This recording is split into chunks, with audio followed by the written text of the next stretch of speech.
Moje ime je Polona Dominik, sem laiška misionarka. V Etiopiji sedaj že 7 let, delam z otroki iz ulice.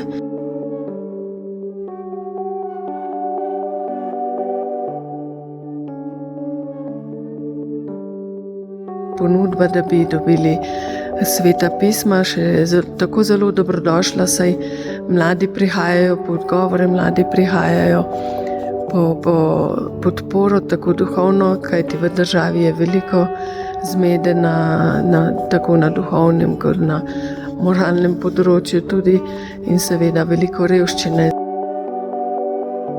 Torej se vnaprej zahvaljujem vsem, ki se boste odločili, da pomagate pri nabiranju za sveta pisma in se vam priporočamo za molitev. Lep pozdrav iz Adis Abebe.